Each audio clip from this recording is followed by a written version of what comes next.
बंदी छोड़ सतगुरु रामपाल जी परमेश्वर जी की जय हो। परम पिता परमात्मा सारी सृष्टि के रचनहार कुल मालिक असंख्य ब्रह्मांडों के स्वामी जगत गुरु तीनों लोकों में प्रवेश करके सबका भरण पोषण करने वाले राजाधिराज आत्माधार नाथों के नाथ देवों के देव महादेव सर्वेश्वर महेश्वर मृत्युंजय अजरो अमर आदि अनादि सनातनी प्रभु जगत पिता जगदीश्वर श्री श्री 1008 की उपाधि के वास्तविक अधिकारी अकाल मूर्त शब्द स्वरूपी राम वासुदेव सर्वगतम ब्रह्म परम पूज्य प्रथम पूज्य परम संत परम पुरुष परम धनी परम दयालु सत्य कबीर हक्का कबीर अल्लाहु अकबर बाखबर अल्लाह ताला जगत के तारणहार जगत के मुक्तिदाता जगत के जगन्नाथ हारे के सहारे हिंदुओं के राम मुसलमानों के अल्लाह सिखों के वाहिगुरु ईसाइयों के मसीह दया के सागर दयानिधि करुणा के सागर करुणानिधि स्वयंभू परिभू संकट मोचन कष्ट हरण मंगल करण दुख भंजन अविगत कबीर निर्विकार निर्विषम परमात्मा अलय अलेख सतगुरु आदि अनादि सतगुरु असली मर्यादा पुरुषोत्तम असली राम असली कृष्ण असली घनश्याम असली मुरारी राजाओं के राजा महाराजाओं के महाराजा शहंशाहों के शहंशाह सम्राटों के सम्राट भगवानों के भगवान अल्लाहों के अल्लाह मसीहाओं के मसीह सच्चे वाहिगुरु बाबाओं के बाबा पीरों के पीर सेठों के सेठ जगत सेठ सावड़सा सेठ सर्वगुण संपन्न अनंत कोटि कलाओं के स्वामी अनंत कोटि ब्रह्मांडों के नायक योगियों में महायोगी ध्यानियों में महाध्यानी सिद्धों में परम सिद्ध ज्ञानियों में तत्वज्ञानी ब्रह्म ज्ञानी महाज्ञानी परम ज्ञानी सर्वश्रेष्ठ ज्ञानी विज्ञानी युवा कबीर समरथ कबीर असमवात अमित ओजा सच्चे रहनुमा करीम अल्लाह सुभान अल्लाह दुनिया के अंतिम पैगंबर 8 सितंबर 1951 से गांव धनाना जिला सोनीपत हरियाणा भारतवर्ष की पवित्र भूमि पे प्रकट रियल कल्कि भगवान श्री नारायण साकार हरि श्री बाबा साहेब स्वयंभू संत श्रोमणी सतगुरु रामपाल जी परमेश्वर जी के चरण कमल में साध संगति से देश विदेश से जुड़े हुए हम सभी सत्सेवक भाई बहनों का अनंत कोटि दंडवत प्रणाम।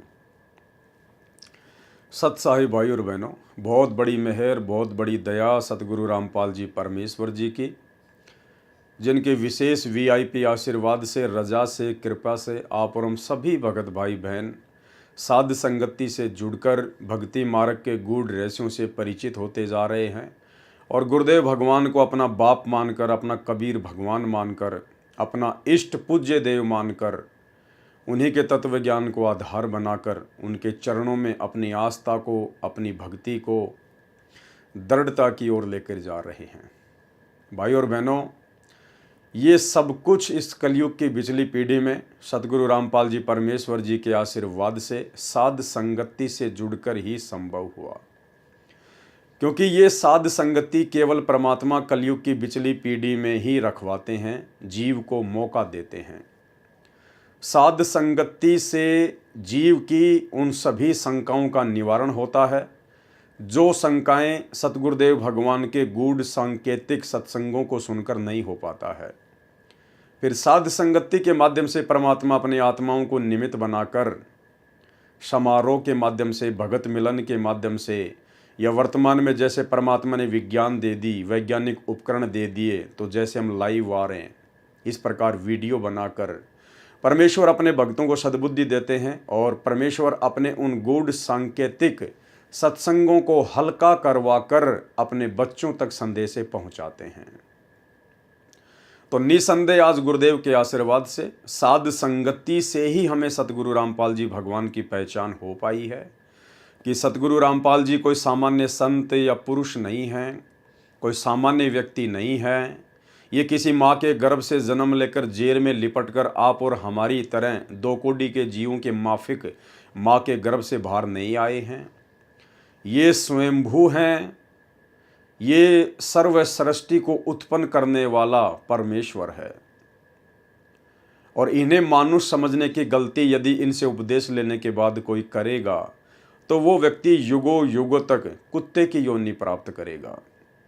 कबीर गुरु को मानुष जो गिने कर चरणा अमृत को पान, ते नर नरक में जाएंगे, जन्म जन्म बने समान। वो कुत्ता बनेगा युगों युगों तक। और भाई और बहनों, कुत्ता बनने वाली प्रोसीजर से बाहर वर्तमान में सिर्फ सतगुरु रामपाल जी की मुट्ठी भर सतसेवक ही बाहर निकल पाए हैं।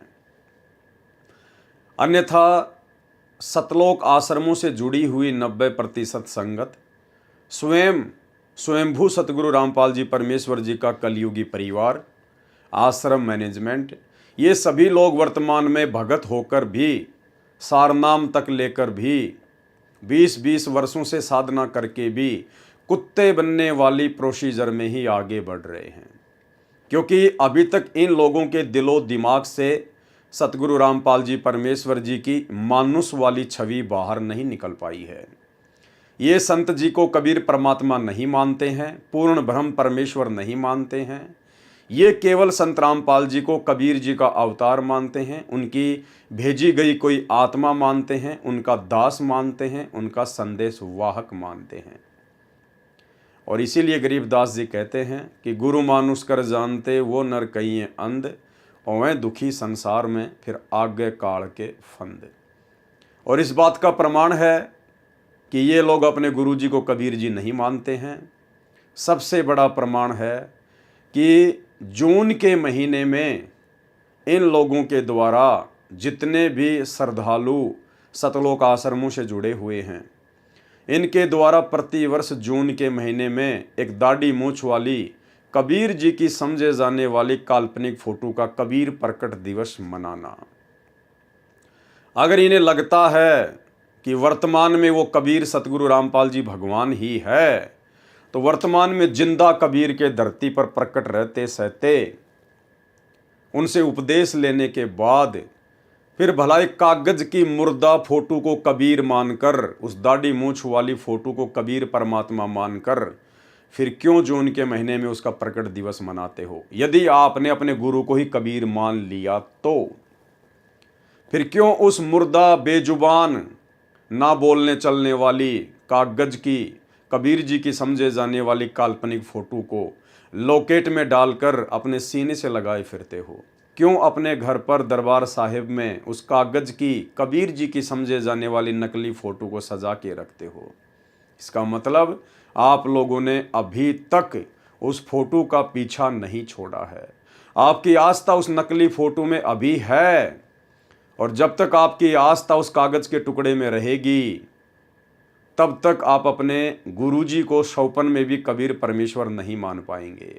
और जब तक आप अपने गुरु को ही कबीर परमेश्वर नहीं मानेंगे, तब तक भक्ति करते करते भी आप जी कुत्ता बनने वाली ही प्रोसीजर में हैं। तो भाई और बहनों, बहुत बड़ी दया, बहुत बड़ी मेहर गुरुदेव भगवान की, जिन्होंने हमारी इस प्रकार की तमाम झूठी भ्रमणाओं को तोड़ दिया है साध संगति के माध्यम से। और हम जितने भी सत्सेवक भाई बहन हैं, हम अपने गुरुदेव सतगुरु रामपाल जी परमेश्वर जी के अलावा अपने घरों में, अपने दरबार साहिब में अन्य किसी की भी फोटो नहीं रखते हैं। हम केवल जयकारा भी अपने गुरुदेव भगवान का ही लगाते हैं, और इसके अलावा कबीर जी का लगाते हैं, क्योंकि स्वयं हमारे गुरुजी ही कबीर जी हैं, और वेदों में हमारे गुरुजी संत रामपाल जी का नाम कबीर जी हैं। नाम सत्य है, लेकिन वो दाढ़ी मूंछ वाली फोटो सत्य नहीं है, वो नकली है। और हम केवल ज्ञान को आधार बनाकर, गुरुदेव भगवान के हिसार जेल में रहते सहते घर को आश्रम बनाकर केवल अपनी भक्ति को निरंतर आगे बढ़ा रहे हैं। तो भाई और बहनों, ये बहुत बड़ी मेहर इस कलयुग की बिचली पीढ़ी में सतगुरु रामपाल जी परमेश्वर जी की विशेष वीआईपी रजा के बिना संभव नहीं है। और इस विशेष रजा के लिए हम गुरुदेव का जितना धन्यवाद करें उतना ही थोड़ा है।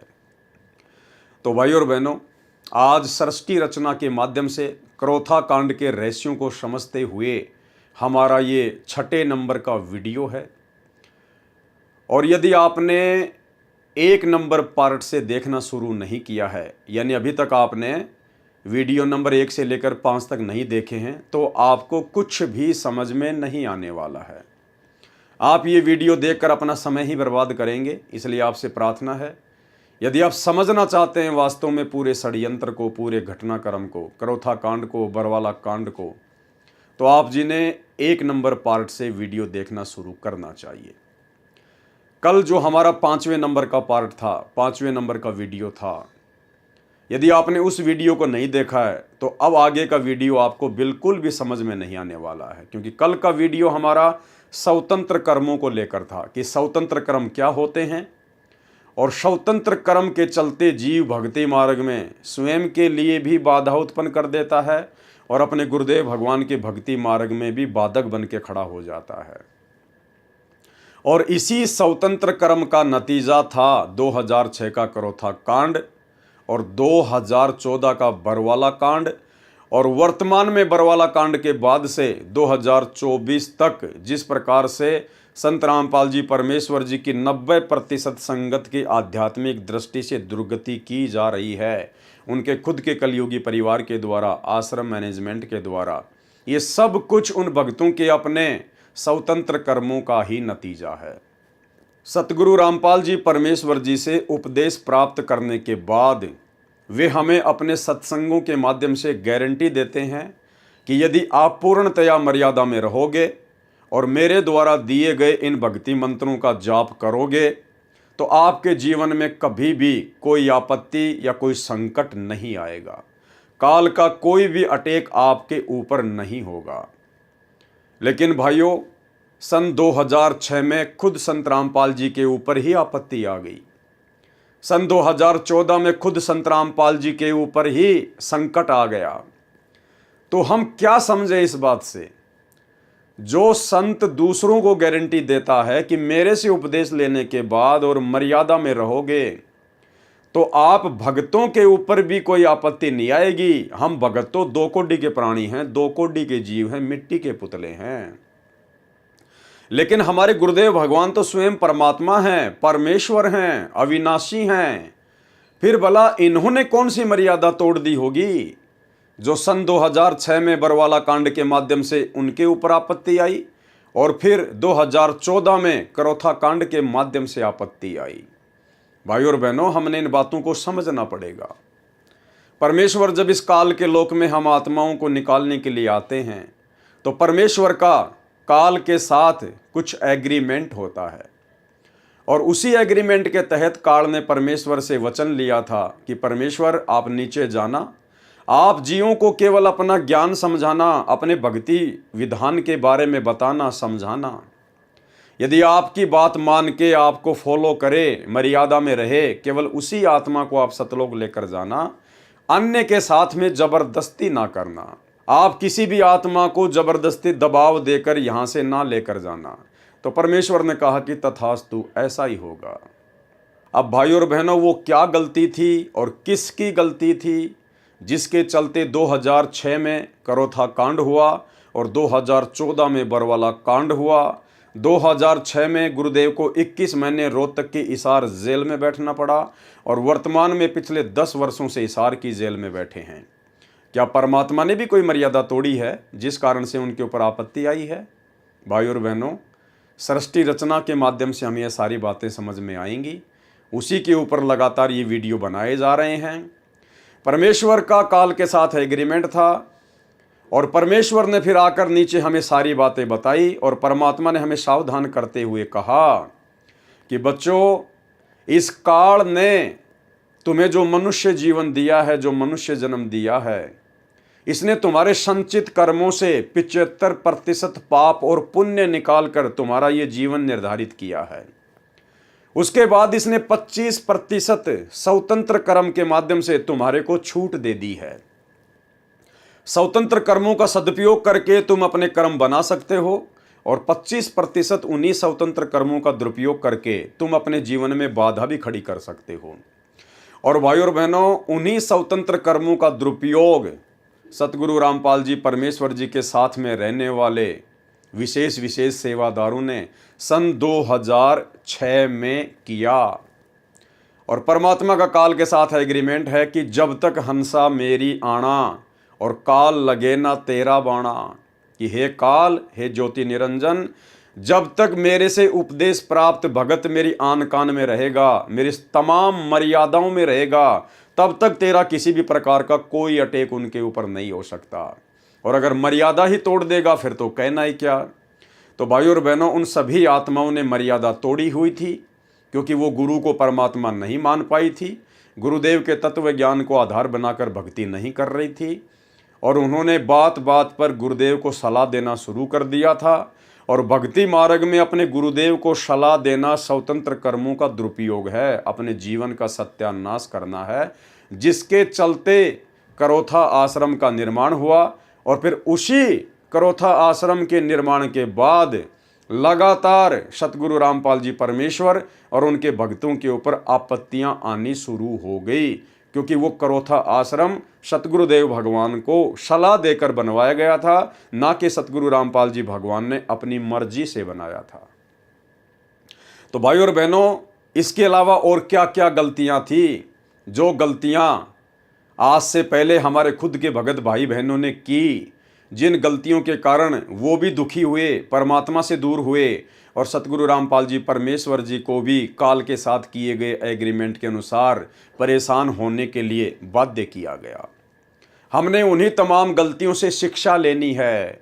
इतिहास इसीलिए पढ़ाया जाता है, और पढ़ाया जाता है कि इतिहास से शिक्षा लेकर हम अपने भविष्य में कोई गलती ना कर बैठें। करोथा कांड हो चुका है, उसका फैसला भी आ चुका है, सब कुछ क्लियर है, लेकिन हमने इस पूरे घटनाक्रम को अच्छे से देखकर, सोचकर, समझकर शिक्षा लेनी है कि हम निकट भविष्य में इस भक्ति मार्ग में उन भगत भाई बहनों की तरह आगे कोई गलती ना कर बैठें, जिसके चलते हमारे भी जीवन का सत्यानाश हो और हमारे गुरुदेव भगवान की भी दुनिया में बदनामी हो। तो अब हम चलते हैं करोथा कांड का रहस्य नामक पुस्तक के पेज नंबर 43 के ऊपर, और इस पुस्तक के ऊपर आज हमारा ये लास्ट वीडियो है। उसके बाद अगला वीडियो कल रात्रि 9 बजे बरवाला कांड के ऊपर होगा। ठीक इसी प्रकार हम लोग बरवाला कांड को भी समझने का पूरा प्रयास करेंगे, तथ्यों के साथ, परमाणु के साथ में। मिथ्या आरोप, यानी जब करोथा कांड हो गया था, गुरुदेव भगवान रोहतक की जेल में चले गए थे, उसके बाद में प्रिंट मीडिया और इलेक्ट्रॉनिक मीडिया के माध्यम से तमाम प्रकार की खबरें निकाली गई, कुछ झूठी तो कुछ सच्ची। क्या थी? मिथ्या आरोप लगाया गया पुस्तक के लेखक के अनुसार सतलोक आश्रम के ऊपर। आश्रम में लिफ्ट थी, सुरंग थी, वह सुरंग में कैमरे लगे हुए थे, प्रवचन स्टेज व एसी गाड़ियां मिली। झूठ छपा, आश्रम में सुरंग और सुरंग में कैमरे। दैनिक भास्कर 15 जुलाई 2006 को पुस्तक के लेखक के अनुसार ये बिल्कुल गलत छपा था। सच क्या छपा था? सुरंग नहीं, सबवे, यानी आश्रम में जिसे सुरंग का नाम दिया जा रहा था वो सुरंग नहीं, बल्कि वो एक अंडरपास था, वो एक सबवे था जो आश्रम के नीचे बनाया गया था, एक रास्ता। सुरंग नहीं, सबवे, जो एक कमरे को दूसरे कमरे से जोड़ने का माध्यम मात्र है। सुरंग के नीचे 10 तो क्या, एक भी कमरा नहीं है। पंजाब केसरी 19 जुलाई 2006 को प्रकाशित हुआ। प्रमाण है, न भूमिगत कमरे न आपत्तिजनक सामग्री, हरिभूमि 19 जुलाई 2006। टिप्पणी, सतलोक आश्रम करोथा लगभग 4-5 एकड़ में बना हुआ है, जहां पर हजारों श्रद्धालुओं के सत्संग सुनने की व्यवस्था है, जो सत्संग के दौरान श्रद्धालुओं से खचाखच भरा रहता है, इसके लिए कि आश्रम में ज्यादा श्रद्धालु बैठ सकें।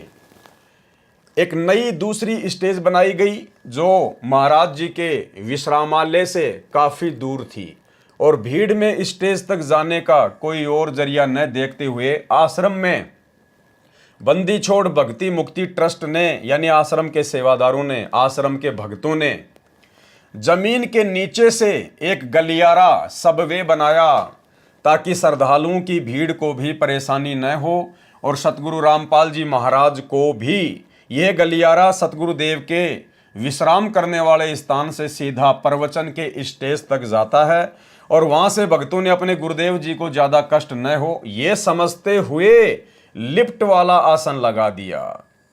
भाइयों और बहनों, कल आपने स्वतंत्र कर्मों को लेकर वीडियो पढ़ा था।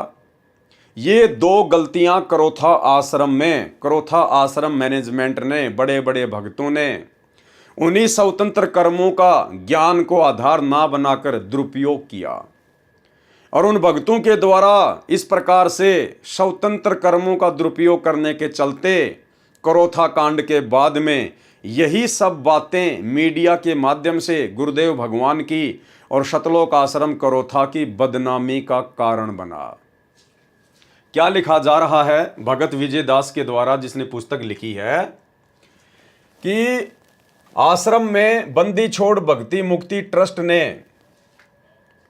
अब बंदी छोड़ भक्ति मुक्ति ट्रस्ट तो एक डॉक्यूमेंट्स है, एक नाम है। वो बंदी छोड़ भक्ति मुक्ति ट्रस्ट जो 4 अक्षर हैं वो थोड़े ना सव्य बनाएंगे, वो तो कागज के टुकड़े हैं। तो बंदी छोड़ भक्ति मुक्ति ट्रस्ट ने, इसका मतलब है कि आश्रम के मैनेजमेंट ने, आश्रम में रहने वाले विशेष भक्तों ने, सेवादारों ने, जो गुरुदेव के साथ में रहते थे, उन लोगों ने अपनी मनमानी करते हुए अपनी सोच आधार से आश्रम में बंदी छोड़ भक्ति मुक्ति ट्रस्ट ने जमीन के नीचे से, करोथा आश्रम के नीचे से एक गलियारा सबवे बनाया ताकि श्रद्धालुओं की भीड़ को भी परेशानी न हो। और सतगुरु रामपाल जी महाराज जी भी ये गलियारा सतगुरुदेव के आराम करने वाले स्थान से सीधा प्रवचन के स्टेज तक जाता है। इन्होंने जमीन के नीचे एक सबवे बनाया, एक सुरंग टाइप एक गलियारा बनाया जो नीचे ही नीचे एक कमरे से दूसरे कमरे को जोड़ता है। और वो इन्होंने इसलिए बनाया, ये सोचकर बनाया कि जब गुरुजी अपने आराम करने वाले स्थान से भक्तों के लिए सत्संग करने के लिए स्टेज पर आएंगे तो गुरुजी को भक्तों के बीच से होके आना पड़ेगा। यानी जैसे माइया और भगत अलग अलग बैठते हैं आश्रम में, तो बीच में कम से कम 10 से 12 फुट की गैलरी होती है आने जाने के लिए। तो सतलोक आश्रम करोथा मैनेजमेंट ने यह सोचकर कि गुरुजी को भक्तों के बीच से ना आना पड़े, गुरुजी सीधे अंडरग्राउंड तरीके से अपने कमरे से और स्टेज तक आ जाएं। और फिर इन्होंने और क्या गलती कर दी, जमीन के नीचे से स्टेज तक आने के लिए इन्होंने एक लिफ्ट बना दी कि गुरुजी नीचे से लिफ्ट में बैठकर सीधे अपने प्रवचन वाले स्टेज पर आ जाएं। भाई और बहनों, इसकी कोई आवश्यकता नहीं थी, कोई आवश्यकता नहीं थी इसकी। ये स्वतंत्र कर्म था, स्वतंत्र कर्म, जिसकी छूट हमें काल भगवान ने दी है कि बेटा स्वतंत्र कर्म का सदुपयोग करेगा तो भक्ति बनेगी, दुरुपयोग करेगा तो भक्ति बिगड़ेगी। अरे ये तो बहुत अच्छी बात थी भाई, 4 या 5 एकड़ में पूरा आश्रम फैला हुआ है और मुश्किल से जहां पर गुरुजी आराम करते हैं वहां से जब गुरुजी सत्संग करने के लिए स्टेज पर आते हैं तो मुश्किल से 70 से 80 या 90 मीटर की दूरी गुरुदेव को चलकर तय करनी होती है। कितनी दूरी तय करनी होती है? लास्ट 100 मीटर की दूरी मान लीजिए आप। जहां पर गुरुदेव के आश्रम करने की जगह है वहां से लेकर प्रवचन करने की जगह मुश्किल से 100 मीटर की। और यदि वो जमीन के नीचे गलियारा नहीं बनाया जाता, सुरंग नहीं बनाई जाती, तो गुरुदेव क्या करते? गुरुदेव सत्संग में पांडाल के बीच से होकर आते, अपने भक्तों के बीच से होकर आते। अरे ये तो बहुत अच्छी बात थी, ये तो बहुत अच्छी बात थी। भाई बहनों को अपने गुरुदेव भगवान के दर्शन करने को मिलते, परमात्मा के दर्शन होते आते समय भी और जाते समय भी, भक्तों के भाव बनते, कोई दंडवत करता, कोई हाथ जोड़ के खड़ा होता। ये तो बहुत अच्छी बात थी भाई। गुरुदेव को इतना छुपाया क्यों जा रहा है? वो परमात्मा तो अपनी आत्माओं के लिए आता है, उनसे प्यार करने के लिए आता है, उनकी देख रेख के लिए आता है। और हम भी तो आश्रम में इसीलिए जाते हैं कि गुरुदेव के हमें दर्शन हो सकें, अन्यथा सत्संग तो सबके घर में है। आश्रम में केवल उनके दर्शनों के लिए जाते थे भगत, उनके मुख कमल से सत्संग सुनने के लिए जाया करते थे। तो ये इन लोगों का मनमाना आचरण था स्वतंत्र कर्मों के तहत, अन्यथा 100 मीटर की दूरी कोई ज्यादा नहीं होती है। अरे परमात्मा तो गांव गांव जाकर सत्संग किया करते थे भाई। वहां पर तुमने कौन सा जमीन के नीचे सुरंग बना रखी थी कि हमारे गुरुजी को कोई देख ना ले, गुरुजी को कोई बाधा ना हो जाए? ये केवल इन भक्तों की अपनी सोच थी। जबकि सतगुरु रामपाल जी भगवान तो करोथा आश्रम बनने से पहले बसों में बैठकर उनको बैठने के लिए सीट भी नहीं मिलती थी। एक समय सन 1994 के आसपास में सतगुरु रामपाल जी भगवान राजस्थान के माउंट आबू में सत्संग करके वापस आ रहे थे। उस समय उनके पास में अपना कोई भी साधन नहीं था। वो रोडवेज बस में आ रहे थे और माउंट आबू से ही ब्रह्म कुमारी पंथ से एक जगदीश नाम का व्यक्ति सत्संग सुनकर वापस आ रहा था। उसी बस में बैठा हुआ था। उसने देखा कि सतगुरु रामपाल जी बस का ऊपर का जो सरिया है, जो रेलिंग है, उसको पकड़कर खड़े हुए थे। बस खचाखच भरी हुई थी। परमात्मा ने उस भगत से बातचीत करनी चाहिए। उस भगत ने कहा कि मैं तो माउंट आबू से आ रहा हूं, ब्रह्म कुमारी पंथ से। गुरुदेव भगवान ने कहा कि बेटा उस पंथ में कुछ भी नहीं है, वो काल का पंथ है। अगर वास्तव में तेरे को सत्य ज्ञान चाहिए, मुक्ति चाहिए, तो मैं करोथा आश्रम में रहता हूं, वहां पर आ जाना। कहने का मतलब भाई और बहनों, उसके बाद में उस जगदीश भगत ने नाम दीक्षा ली। वो साथ संगति में भी जुड़ा। उसने अपने आप बीती भी बताई। अब आप स्वयं सोचिए, सतगुरु रामपाल जी भगवान तो करोथा आश्रम बनने से पहले बसों में भी खड़े खड़े सत्संग करने के लिए जाया करते थे, गांव गांव जाया करते थे। उस समय सतगुरु रामपाल जी परमेश्वर जी को कोई दिक्कत नहीं थी, कोई आपत्ति नहीं थी। लेकिन जैसे ही सतलोक आश्रम करोथा का निर्माण हुआ, उसके बाद भक्तों ने अपनी तरफ से विशेष व्यवस्थाएं करनी शुरू कर दी, मनमाना आचरण करना शुरू कर दिया। और उन्होंने जमीन के नीचे वो सबवे बना दिया, वो गलियारा बना दिया, लिफ्ट लगा दी। जबकि भाई और बहनों, ज्ञान आधार से इन सब चीजों की कोई आवश्यकता नहीं थी। ये केवल भक्तों के पैसों का दुरुपयोग करना था। और लेखक ने इसी पुस्तक में लिखा हुआ है कि सतलोक आश्रम करोथा के ऊपर 30 लाख रुपए कर्जा था। 30 लाख रुपए। तो भाई, जब इस प्रकार से मनमानियां करोगे, अपनी तरफ से आवश्यकता से अधिक व्यवस्थाएं करोगे, तो कर्जा ही होगा और क्या होगा। तो भाई और बहनों, ये स्वतंत्र कर्मों का दुरुपयोग था। ये गलियारा बनाने की, ये सबवे बनाने की कोई आवश्यकता नहीं थी सतलोक आश्रम करोथा में। ये भक्तों के अपने स्वतंत्र कर्मों का दुरुपयोग था। और इन्हीं स्वतंत्र कर्मों को आधार बनाकर फिर काल ने संत समाज में, पूरे हरियाणा में, पूरे देश में 2006 में मीडिया के माध्यम से जमकर सतगुरु रामपाल जी परमेश्वर जी की बदनामी करवाई। तो ये होता है स्वतंत्र कर्मों का दुरुपयोग। और ये दुरुपयोग सतलोक आश्रम करोथा में सतलोक आश्रम मैनेजमेंट ने अपने गुरुदेव को मानुष मानकर किया। भाई और बहनों, हमने आगे इन सब चीजों का ध्यान रखना है। अगर परमेश्वर हमें इस प्रकार की कभी सेवा दें, हमारा कोई सौभाग्य जागृत हो, तो भाई और बहनों, हमने अपनी तरफ से एक कदम भी भक्ति मार्ग पर नहीं बढ़ाना है। एक कदम भी। जितना गुरुदेव भगवान ने हमें आदेशित कर दिया, निर्देशित कर दिया, केवल हमने उतना ही कार्य करना है। बाकी अपनी भक्ति, अपनी तरफ से भगत ने कोई दिमाग नहीं लगाना है, कोई डेढ़ शाना नहीं बढ़ना है। ये परमेश्वर का मार्ग है। वो अंतर्यामी है, उसको पता है कि कब क्या करना है, कब क्या नहीं करना है।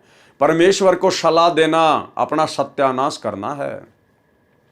तो ये शिक्षा लेनी है आप और हम सभी भाई बहनों ने, हमारे पुराने भगत भाई बहनों की गलतियों से, कि भक्ति मार्ग में भगत की मनमानी नहीं चलती है। भक्ति मार्ग में यदि परमात्मा भगत को अपने आश्रम में रखता, अपने साथ में रखता है, तो केवल उसके शुभ कर्म बनाने के लिए रखता है। क्योंकि उन आत्माओं के संस्कार बहुत ही कमजोर होते हैं। परमात्मा उनको मौका देता है भक्ति के माध्यम से संस्कारों को मजबूत करने का। और वो आत्मा समझ बैठती हैं कि हम तो कोई विशेष आत्मा हैं, हम तो विशेष भगत हैं, जिस कारण से गुरुजी ने हमें अपने पास में रखा है। एक समय सतलोक आश्रम बरवाला में बिहार से एक 70-80 साल की बूढ़ी माई, जो पंडाल में बैठी रहती थी, दर्शनों के लिए गुरुदेव के पास लाइन में लग के गई। तो माई को भरम था। माई ने गुरुदेव से दर्शनों के समय कहा कि गुरुदेव, सबसे पहले तो यही भगत पार होंगे जो 24 घंटे आपके आगे पीछे घूमते रहते हैं, कोई बॉडीगार्ड बन के घूम रहा है। ये परमात्मा, ये तो दिन में 20 बार आपके हाथ से प्रसाद खाते हैं, दिन में 50 बार आपको दंडवत करते हैं, आप भी इनको आशीर्वाद देते रहते हो। मालिक, सबसे पहले तो यही पार होंगे। तो गुरुदेव ने माई से कहा कि माई, एक बात बता, डॉक्टर सबसे ज्यादा कौन से मरीज के पास में रहता है? ज्यादा देखभाल डॉक्टर कौन से मरीज की करता है? ज्यादा। बोला जी, उसी की करेगा जो ज्यादा सीरियस होगा, ज्यादा बीमार होगा, मरने की हालत में होगा। तो बोला माई ये जितने भी भगत जो मेरे आसपास आपको दिखाई दे रहे ना, ये सारे के सारे कोमा में हैं। आध्यात्मिक दृष्टि से ये तुम सबसे ज्यादा बीमार हैं। अगर मैं इनको अपने पास में ना रखूं तो काल इनको कब का उठा ले जाए, इनके संस्कार इतने कमजोर हैं। तो भाई और बहनों, हमने केवल अपने भगवान को देखकर और ज्ञान को देखकर ही भक्ति करनी पड़ेगी। भक्तों को देखकर भक्ति नहीं होती है कि ये भगत तो गुरु जी के साथ 24 घंटे रहता है, ये तो गुरु जी की गाड़ी चलाता है, ये तो गुरु जी के कपड़े साफ करता है, मैं इसके साथ रहूंगा तो मुझे लाभ मिलेगा, मुझे ज्ञान हो जाएगा। उल्टा नीचे गिरोगे भक्ति मार्ग में। गुरुदेव ने जो हमें मेडिसिन देनी थी वो दे दी, सत्संग दे दिए, 3 समय की आरती दे दी, जाप करने के लिए मंत्र दे दिए, 5 यज्ञ दे दी। हमने ये खुराक खानी है और अपना रोग कटवाना है। रोगी के साथ में रोगी की चापलूसी करके आप कभी भी स्वस्थ नहीं हो सकते। तो गुरुदेव भगवान के अलावा धरती पर जितने भी प्राणी हैं, रंग से लेकर राजा, ये सब आध्यात्मिक दृष्टि से रोगी हैं। सबको जन्म मरण का रोग लगा हुआ है और दवाई परमात्मा ने सबको समान रूप से दी है। अगर दवा खाएंगे तो रोग कटेगा, एक दूसरे रोगी की चापलूसी करने से कभी रोग नहीं कटता है। तो आप और हम भाई बहनों ने शिक्षा लेते हुए निकट भविष्य में इस प्रकार की गलतियां करने से बचना है। आश्रम में बंदी छोड़ भक्ति मुक्ति ट्रस्ट ने यानी आश्रम के भक्तों ने जमीन के नीचे गलियारा सबवे बनाया ताकि श्रद्धालुओं की भीड़ को भी परेशानी न हो। अरे श्रद्धालुओं को क्या परेशानी थी भाई? श्रद्धालुओं को तो खुशी होती। अगर हमारे गुरुदेव भगवान अगर हमारे बीच में से आते प्रवचन करने के लिए तो हमारी आत्मा तो गदगद हो जाती, दिल गार्डन गार्डन हो जाता। गुरुदेव के साक्षात 10-15 मिनट तक या 2-4 मिनट तक जब तक गुरुदेव आते हुए दिखाई देते, हमें उनके दर्शन होते। कबीरा दर्शन साधु का मुख पर बसे सुहाग, और दर्शन उन्हीं को होत है जिनके पूर्ण भाग। अरे ये तो हमारा परम सौभाग्य होता, उन आत्माओं का परम सौभाग्य जो उस समय थी, जो अपने गुरुदेव के 2 मिनट तक, जब तक वो 100 मीटर की दूरी पार करके आते, सबको आशीर्वाद देते हुए आते, कितना अच्छा लगता, सबकी आत्मा गदगद हो जाती। तो इसमें श्रद्धालुओं को दिक्कत कहाँ होनी थी? इसमें भक्तों को दिक्कत कहाँ होनी थी जो आप लिख रहे हैं? बोल रहे हैं कि हमने वो नीचे अंडरग्राउंड में वो गलियारा बनाया ताकि भक्तों को दिक्कत ना हो। अरे भगत कौन सा उस गलियारे में जाते थे, कौन सा उस गलियारे का यूज करते थे? और गुरुदेव हमारे बीच में से आते, सत्संग के बीच में से आते, कितना अच्छा लगता, कितने हमारे पुण्य बढ़ते उनके दर्शन करने से। तो भाई और बहनों, ये मनमाना आचरण था सतगुरु रामपाल जी परमात्मा का। वो गलियारा बनाने का, वो सुरंग बनाने का कोई आदेश नहीं था। इस परमेश्वर को चलने फिरने में कोई दिक्कत नहीं है। दुनिया बूढ़ी हो सकती है, दुनिया रोगी हो सकती है, दुनिया के हाड़ घोड़े ढीले हो सकते हैं, इस परमेश्वर के नहीं। परमेश्वर ने गोरखनाथ जी से कहा था, जब गोरखनाथ ने परमात्मा की उम्र पूछी तो परमेश्वर जी ने कहा था कि ना मैं बूढ़ा, ना मैं बालक, ना मैं भाट भिखारी, कहे कबीर सुनो रे गोरख ये है उम्र हमारी, कि मैं तो युवा कबीर हूं, युवा कबीर समर्थ कबीर, ना मैं बच्चा हूं, ना बूढ़ा हूं, ना भाट हूं, ना भिखारी हूं। तो भाई और बहनों, सतलोक आश्रम करोथा में जमीन के नीचे वो सुरंग बनाना, वो गलियारा बनाना, सबवे बनाना और सुरंग वगैरह बनाना, ये सब कुछ अपनी तरफ से मनमानियां थी, स्वतंत्र कर्मों का दुरुपयोग था, जो आगे चलकर सतगुरु रामपाल जी भगवान की बदनामी का कारण बना। आश्रम में बंदी छोड़ भक्ति मुक्ति ट्रस्ट ने जमीन के नीचे एक गलियारा सबवे बनाया ताकि श्रद्धालुओं की भीड़ को भी परेशानी न हो, और सतगुरु रामपाल जी महाराज को भी ये गलियारा सतगुरुदेव जी के आराम करने वाले स्थान से प्रवचन करने के स्टेज तक जाता है, और वहां से भक्तों ने अपने गुरुदेव जी को ज्यादा कष्ट न हो ये समझते हुए लिफ्ट वाला आसन लगा दिया। मतलब गुरुदेव भगवान को नीचे अंडरग्राउंड से ऊपर स्टेज तक आने में ये कह रहे हैं कि कोई कष्ट ना हो, कोई संकट ना हो, कोई दुविधा ना हो। अरे अगर भाई साहब आप लोग अगर इतने ही गुरुदेव के प्रति चिंतित हो तो गुरुदेव उसके बाद 21 महीने रोहतक की जेल में बैठे, आपने कौन सी सुविधा उनको आपने उपलब्ध करवा दी? तुम्हारी मनमानियों के कारण गुरुदेव भगवान को दुखी होना पड़ा 21 महीने रोहतक जेल में। तुमने क्या सुविधा दी उनको? आज पिछले 10 साल से परमात्मा 10-12 की एक कोठड़ी में रोहतक जेल में बैठे हुए हैं, तुम लोगों ने क्या सुविधा दी उनको? तो भाई और बहनों, ये सारा का सारा मनमाना आचरण था जो आगे चलकर संत की बदनामी का कारण बना। और साथ में पौड़ी भी बनवा दी। अब बताओ, लिफ्ट भी बनवा दी और पौड़ी भी बनवा दी। भैया कोई बिल्डिंग बना रहे थे क्या? कोई अपार्टमेंट बना रहे थे क्या? जब आपने पौड़ियां बनवा दी, जब आपने सीढ़ियां बना दी, तो फिर सुरंग बनाने की जरूरत क्या थी? मुश्किल से 20 से 25 सीढ़ियां चढ़ के ऊपर आना होता था। अरे वो 20 से 25 सीढ़ियां ऊपर चढ़ के तो सतगुरु रामपाल जी भगवान 2010 से 2014 तक बरवाला आश्रम में भी तो आ रहे थे। अरे बरवाला आश्रम में भी तुमने उसी प्रकार से सब कुछ बनवा रखा है, लेकिन बरवाला आश्रम में ना तो तुमने जो है कोई लिफ्ट बनाई, ना तुमने कोई गलियारा बनाया।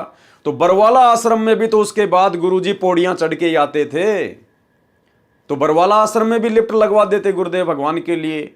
लेकिन बाद में फिर सतगुरु रामपाल जी भगवान ने मना कर दिया कि नालायकों, तुम्हारी एक मनमानी के कारण, तुम्हारी 2006 की गलती के कारण समाचार पत्रों में इस कबीर परमात्मा की कितनी बेइज्जती हुई है, कितनी बदनामी हुई है। आगे से ऐसी गलती ना करना। लेकिन उसके बावजूद भी इन्होंने और अन्य प्रकार की बहुत गलतियां सतलोक आश्रम बरवाला में की, जिसके ऊपर हम कल रात्रि 9 बजे से वीडियो बनाकर चर्चा करेंगे। और साथ में पौड़ी भी बनवा दी, सीढ़ियां भी बनवा दी, ताकि एक विकल्प रहे। अगर कभी लिफ्ट खराब हो जाए तो सीढ़ियों से गुरुजी ऊपर चढ़ के चले जाएं। अरे तो दिक्कत तो हो ही गई। मान लीजिए किसी दिन लाइट नहीं आई, तो क्या गुरुजी प्रवचन नहीं करेंगे? उस दिन भी तो गुरुजी को लिफ्ट के बजाय सीढ़ियों से जाना पड़ेगा। तो क्या काम आई तुम्हारी लिफ्ट? तो ये मनमाना आचरण था भाई और बहनों। और परमात्मा के मार्ग में मनमाना आचरण नहीं चलता है। ये कोई सामान्य संत नहीं है, कोई सामान्य कोई काल का पंथ नहीं है। ये पूर्ण ब्रह्म परमात्मा है, सर्व सृष्टि का रचनहार है। और इसको ना समझ पाने के चलते ही जीव इस प्रकार की काल प्रेरणा से गलतियां कर बैठता है, जो गलतियां आगे चलकर जीव के लिए भी घातक होती हैं और सतगुरु के मार्ग में भी बाधा उत्पन्न कर देती हैं। सत्संग करने वाली स्टेज पर तीनों तरफ शीशे लगा रखे हैं, ताकि महाराज जी श्रद्धालुओं को तीनों तरफ से नजर आए। रात्रि सत्संग के समय सत्संग करने की स्टेज वाली शीशे की कुटिया में 500 वाट की ट्यूब रोशनी के लिए लगाई है, ताकि श्रोताओं को संत रामपाल जी महाराज स्पष्ट दिखाई दें।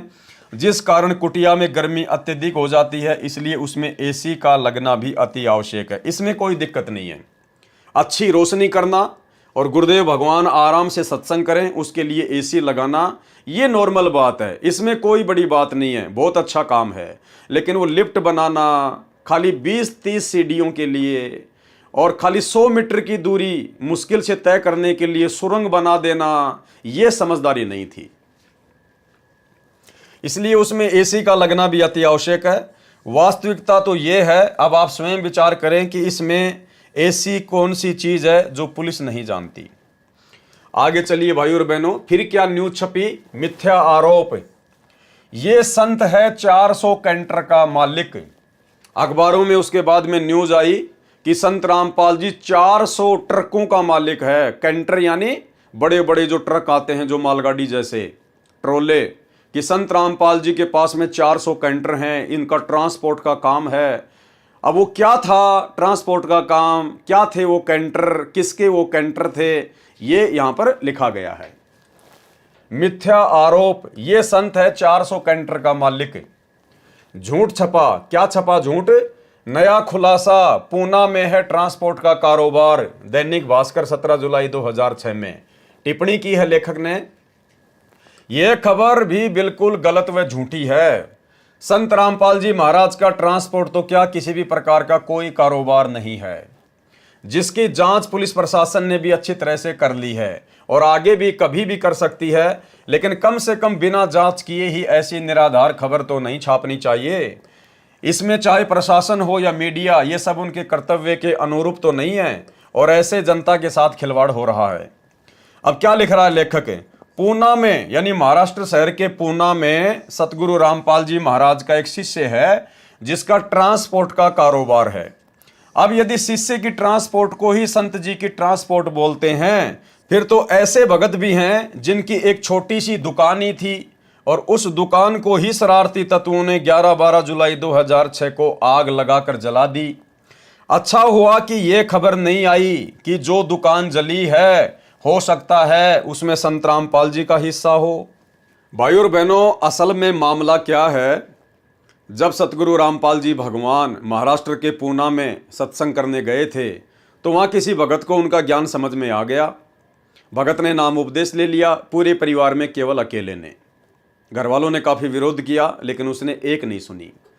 उस भगत का एक ट्रक था, एक गाड़ी चलती थी ट्रांसपोर्ट में, और जैसे ही नाम लिया कुछ दिनों बाद में उसकी गाड़ी का एक्सीडेंट हो गया। गाड़ी का इंश्योरेंस भी नहीं था। वो काफ़ी मुसीबतों में आ गया। घर वालों ने कहा कि रे भाई, तूने क्या नाम दीक्षा ले ली, तेरा तो सारा कारोबार ही बंद हो गया। लेकिन उस भगत ने बिल्कुल भी परवाह नहीं की। घर वालों को कह दिया, मैं ये नाम नहीं छोड़ सकता, भले मेरा सब कुछ बर्बाद क्यों ना हो जाए। ये कारोबार तो मेरा फिर से सेट हो जाएगा, लेकिन जो चीज़ मुझे मिल चुकी है वो मुझे जीवन में दोबारा प्राप्त नहीं होगी। भगत का नाम था रविंद्र ढाका। उस भगत की ऐसी दृढ़ता देखकर अंतर्यामी परमेश्वर जी ने दया बख्शी, और उसके बाद उस भगत का बहुत ही अच्छा काम निकल पड़ा। उस एक्सीडेंट वाली स्थिति से भी वो बाहर निकल गया, और वर्तमान में कम से कम उसके पास में 500 गाड़ियां हैं, 500 बड़े बड़े ट्रक हैं, कैंटर, और पूना में उसका ट्रांसपोर्ट का काम है। नाम है रविंद्र ढाका।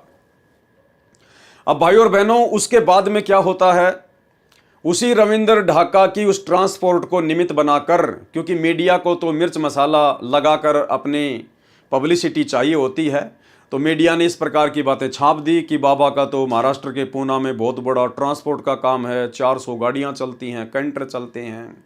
चलो, ये मीडिया का काम है, कोई बड़ी बात नहीं है। इस प्रकार की झूठी खबरें तो लोग छापते ही रहते हैं। अब 2014 का फिर बरवाला कांड हुआ, और बरवाला कांड होने के 7-8 महीने तक संगत में किसी भी प्रकार की पैसे की कोई सेवा नहीं चली थी। बरवाला कांड के 7-8 महीने के बाद में सतलोक आश्रम मैनेजमेंट हरियाणा ने संगत से पैसा ऐंठना शुरू किया था गुरुदेव के आदेश की आड़ में।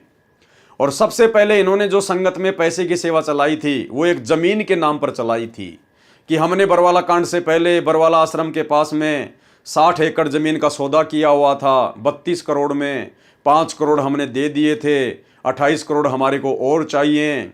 इस प्रकार से इन्होंने संगत से पैसे की सेवा शुरू की, और संगत ने, बेचारी भोली संगत ने, नादान संगत ने गुरुदेव का आदेश समझकर भाई और बहनों दिल खोलकर सेवा की। जबकि उस जमीन के विषय में दास के पास में गुरुदेव भगवान का हिसार जेल से आया हुआ लेटर है। उस लेटर में गुरुदेव भगवान ने स्पष्ट लिखा हुआ है कि उस जमीन का जो बयाना दिया हुआ था, या तो वो बयाना वापस ले लो, अगर नहीं देते हैं तो कोई बात नहीं है, आगे फिलहाल आपने जमीन नहीं खरीदनी है। इसके बावजूद भी इन लोगों ने संगत से उसी जमीन के नाम पर पैसा ऐंठा, और इन्होंने वो बयाना भी वापस ले लिया, लेकिन संगत को नहीं बताया। संगत को लगा कि जमीन की आवश्यकता है, गुरुजी का आदेश है, इसलिए संगत ने दिल खोलकर सेवा की।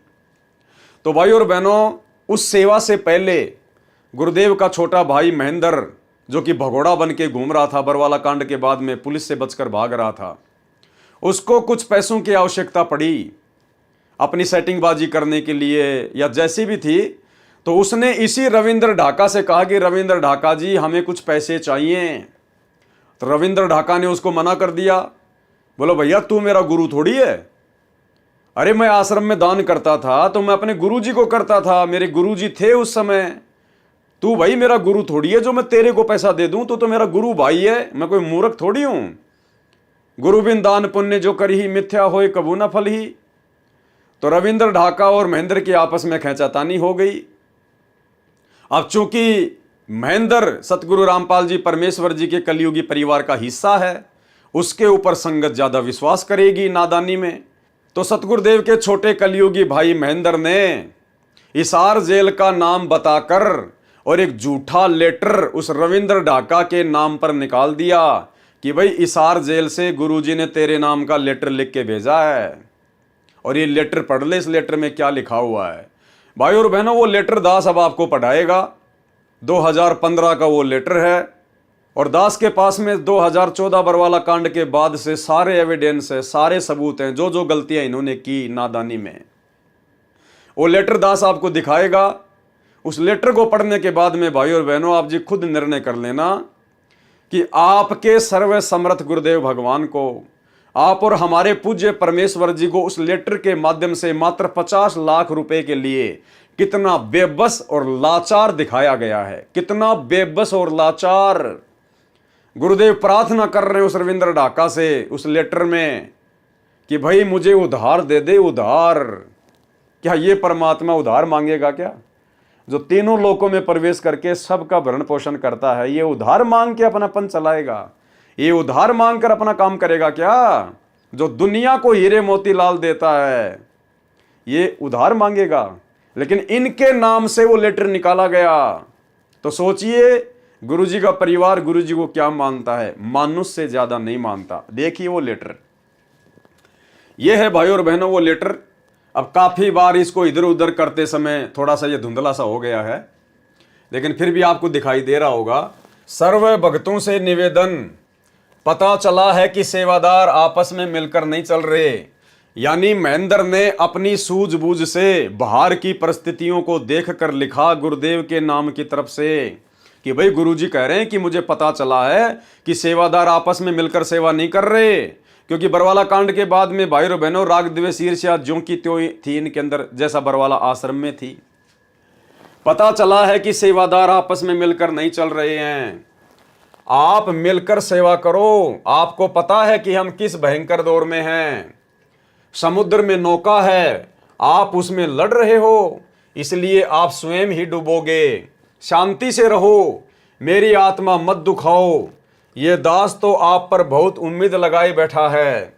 मेरी आशाओं और 21 वर्ष की मेहनत पर पानी न फेरो।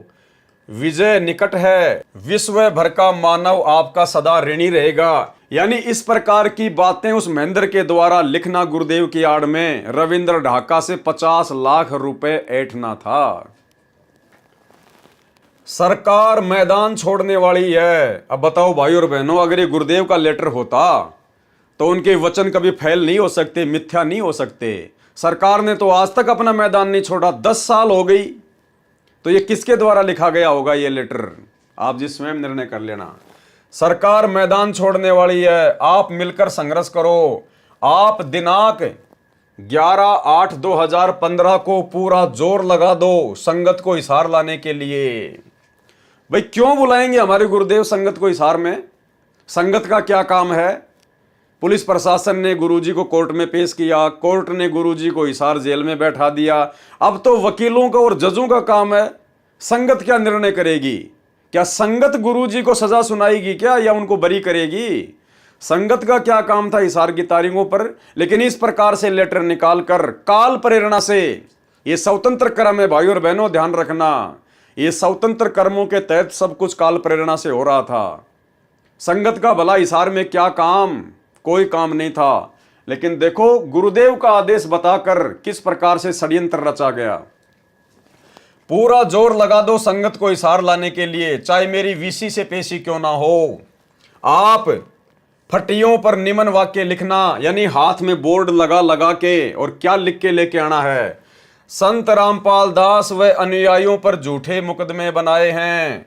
अब भाई हम अपने गुरुजी के नाम के आगे दास कैसे लगा सकते हैं? हम अपने गुरुजी के नाम के आगे अपने हाथ से संत रामपाल दास कैसे लिख सकते हैं? ये विचार करने की बात है। संत रामपाल दास व अनुयायियों पर झूठे मुकदमे बनाए हैं। न्याय के मंदिर में बैठे जज देवताओं न्याय की उम्मीद लेकर आए हैं। अब देखो यहां पर जजों को क्या कहा जा रहा है? देवताओं।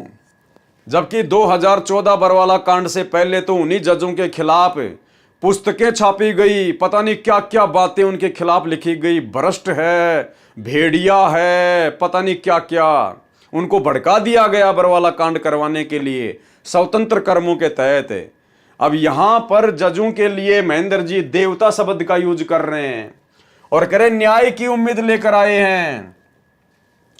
नंबर 2, हे सरकार में बैठे अंधे गूंगे बहरे नेताओं, काला इतिहास बन जाएगा।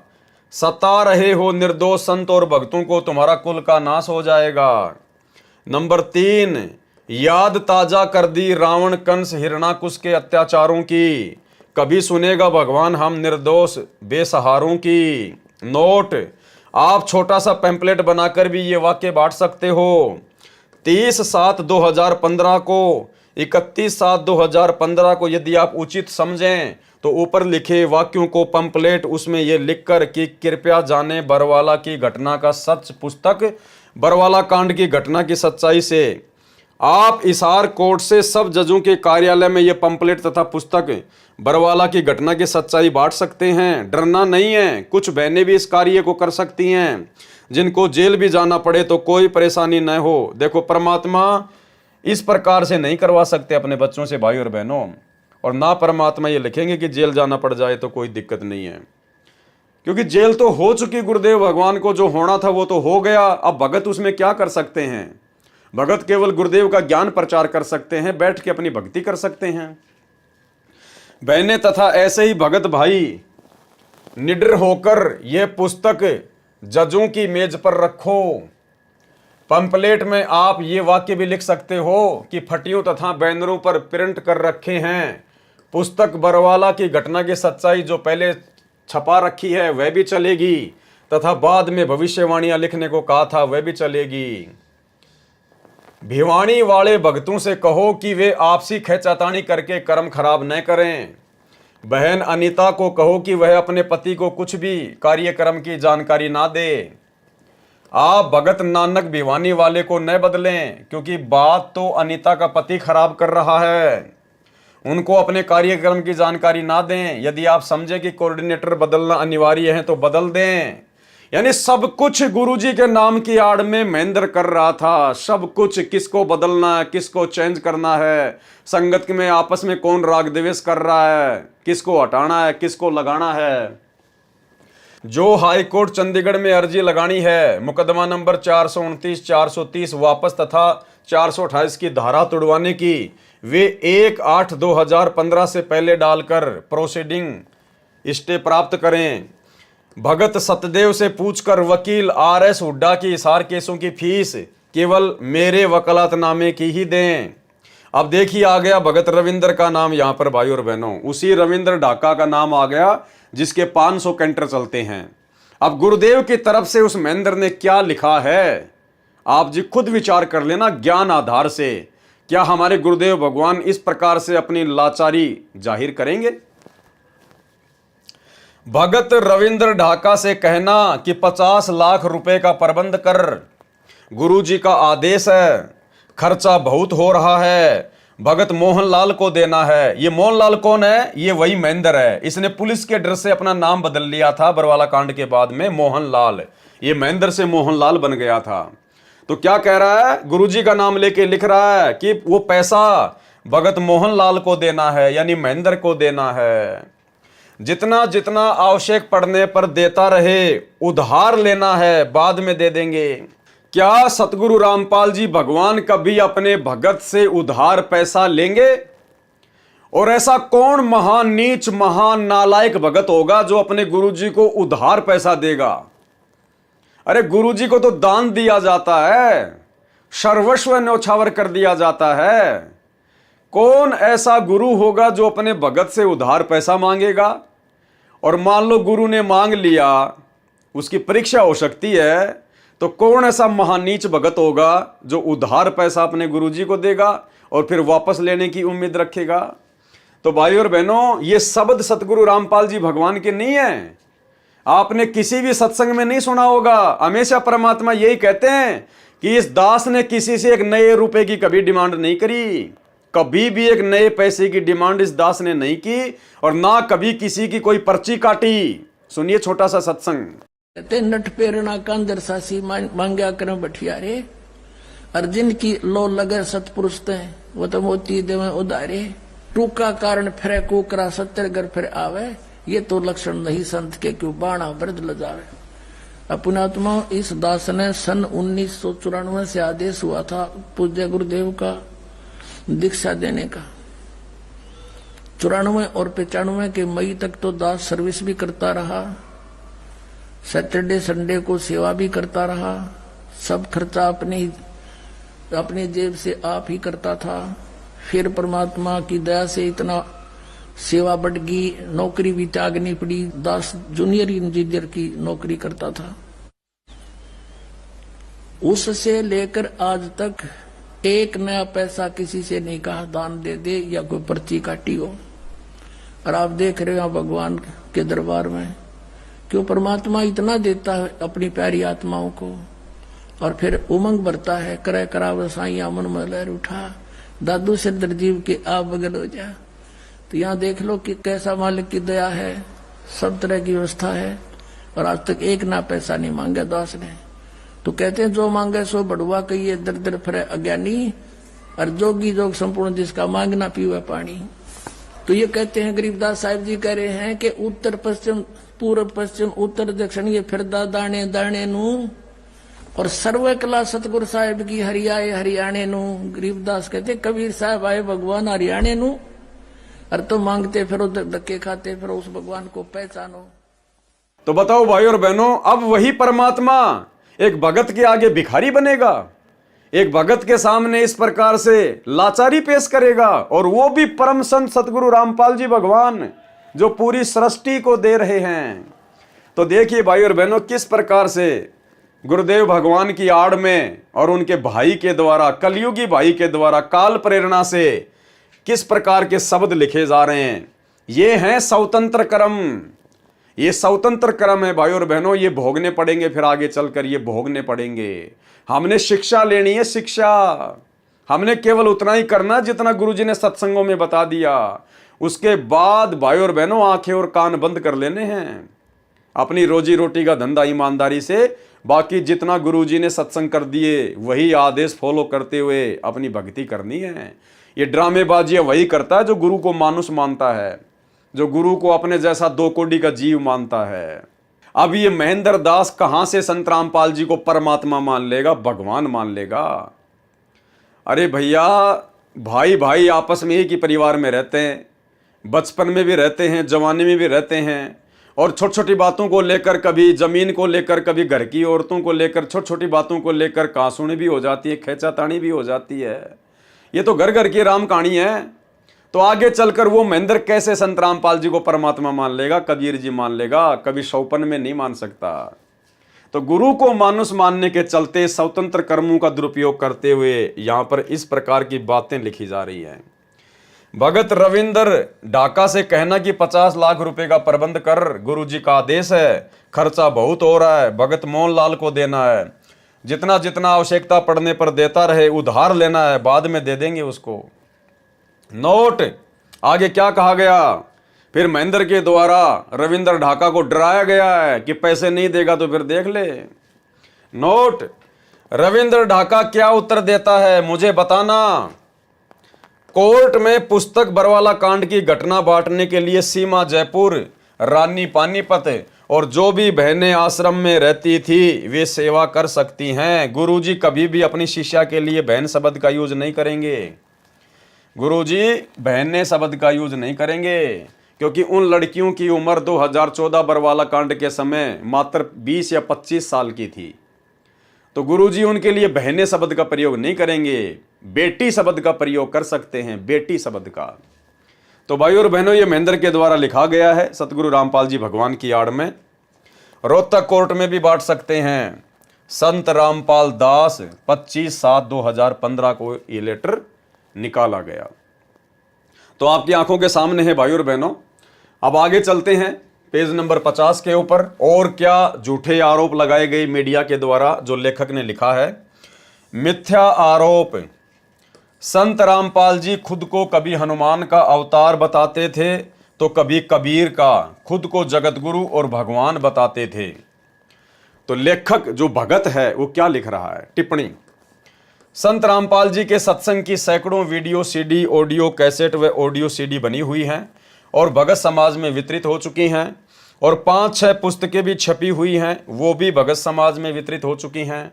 कोई भी व्यक्ति महाराज जी के मुख से कहा हुआ कि मैं भगवान हूँ, मैं जगत गुरु हूँ, या मैं स्वयंभू हूँ, या मैं कबीर साहिब का अवतार हूँ, या हनुमान का अवतार हूँ आदि प्रमाणित करे और समाज के सामने लाए तो जाने। अरे मेरे भाई, इतनी बड़ी बात लिखने की जरूरत क्या थी। सीधा सीधा कह देते भाई ठीक है, हनुमान जी के अवतार तो उन्होंने कभी नहीं कहा, बाकी भैया वो जगत गुरु हैं, वो स्वयंभू परमात्मा हैं, वो कबीर साहिब हैं, इसमें कोई संशय नहीं है, कोई मिलावट नहीं है। भले तुम ना मानो, लेकिन वो खुद भगवान है, परमात्मा है, स्वयंभू है तो हैं। इसने बोलना चाहिए था। लेकिन कह रहा नहीं, आप किसी भी पुस्तक में दिखा दो संत रामपाल जी ने कभी भी अपने आप को ये नहीं कहा, वो नहीं कहा। अरे भैया, वो कैसे कहेंगे? वो तो अपने आप को छुपाते हुए ये ज्ञान प्रचार कर रहे हैं।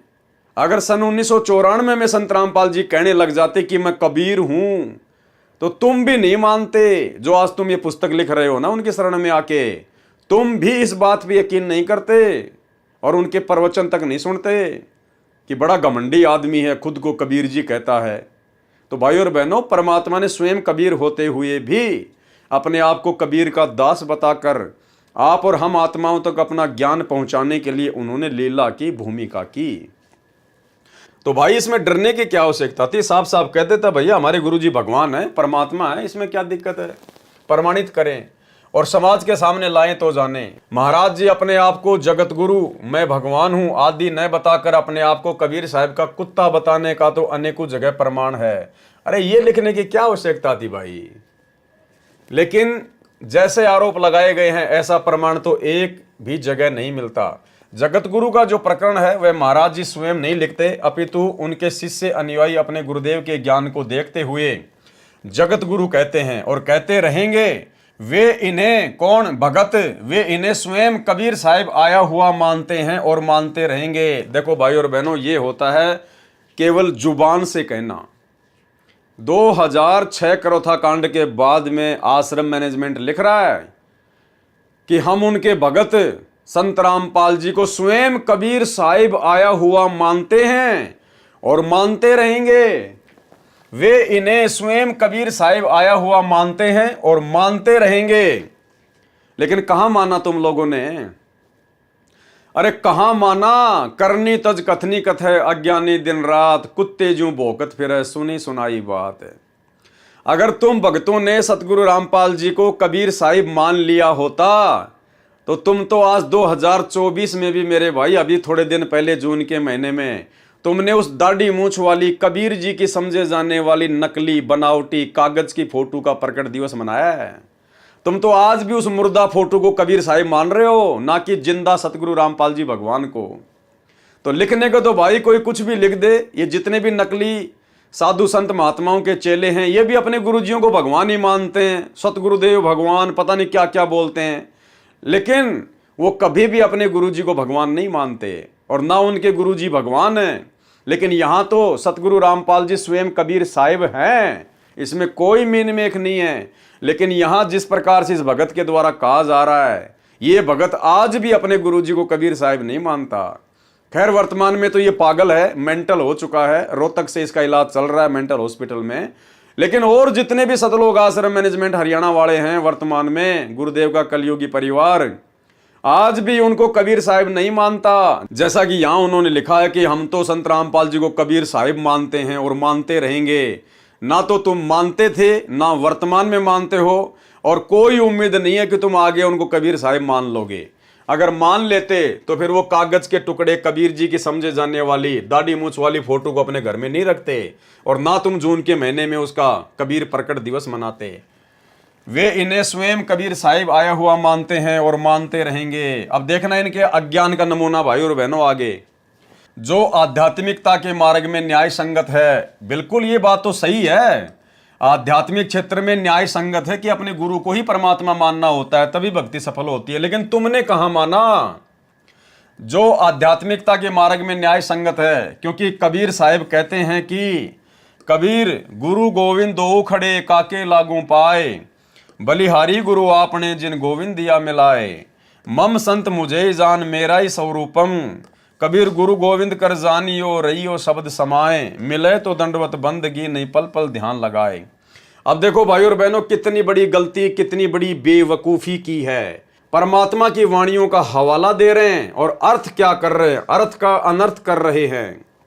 अर्थात यदि भगवान व गुरु दोनों साथ खड़े हों तो पहले प्रणाम गुरुदेव को करना है, बाद में भगवान को प्रणाम करना है। तो तुमने तो दोनों को बराबर ही महत्व दे दिया। अरे तुमने तो दोनों को प्रणाम कर दिया। एक तरफ तो गुरु खड़ा है, एक तरफ भगवान खड़ा है। इसका मतलब गुरु तो इन्होंने अलग मान लिया और भगवान अलग मान लिया।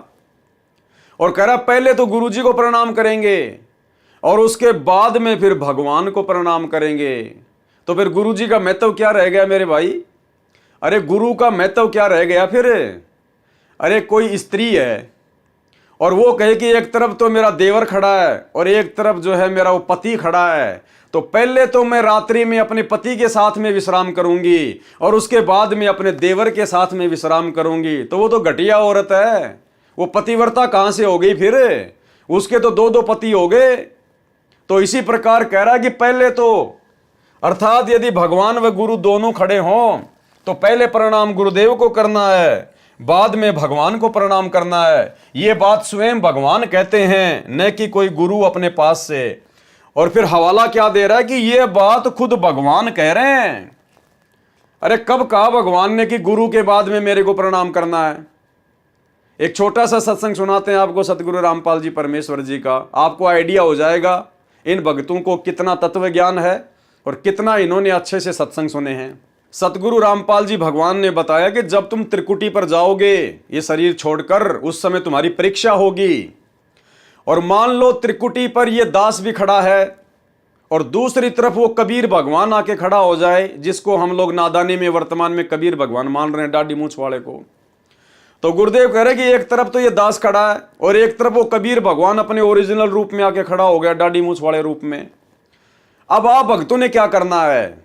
गुरुदेव कह रहे हैं इसी वाणी का हवाला देते हुए, गुरु गोविंद दोनों खड़े काके लागू पाए, बलिहारी गुरु अपना जिन गोविंद दियो बताए।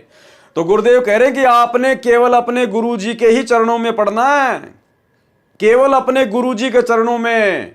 अगर उधर भगवान की तरफ देख भी लिया, उस परमात्मा की तरफ अगर देख भी लिया, अगर झांक भी लिए, झांकना हरियाणा राजस्थान में कहते हैं देखना, यूं ऊपर मुंह करके झांकना, जैसे किसी खिड़की में से झांक के देखना। तो गुरुदेव कह रहे हैं अपने गुरुजी के ही चरणों में पड़ना है। अगर तुमने उधर झांक भी लिया उस दाढ़ी मूंछ वाले कबीर जी की तरफ, और यदि तुमने उनको प्रणाम कर लिया, उसी समय रिजेक्ट हो जाओगे, रिजेक्ट। और फिर गुरुजी कह रहे यहां भी ऐसा ही है, यानी जब तक हम धरती पर हैं इस मनुष्य शरीर में, तब तक भी आपने ऐसा ही करना है।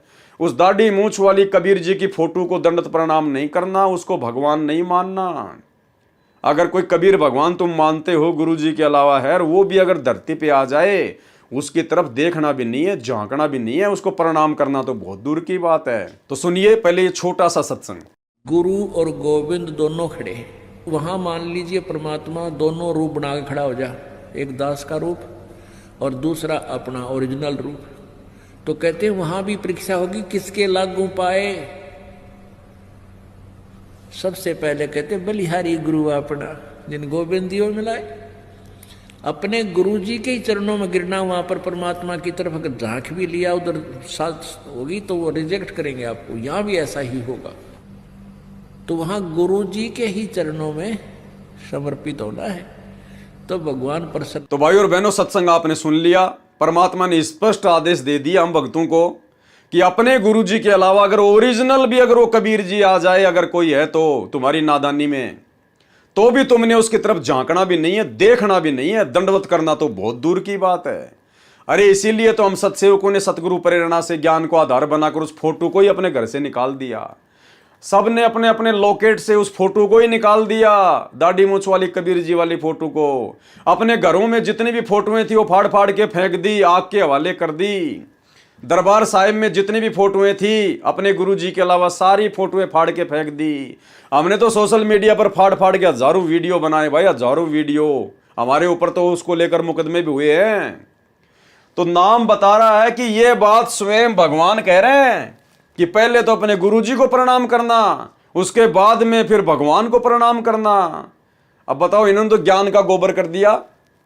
अब भाई और बहनों, अगर इनकी बातों को अगर महत्व दिया जाए, अगर इस भगत की बात को सत्य मान लिया जाए, तो हम तो त्रिकुटी पर फेल हो जाएंगे।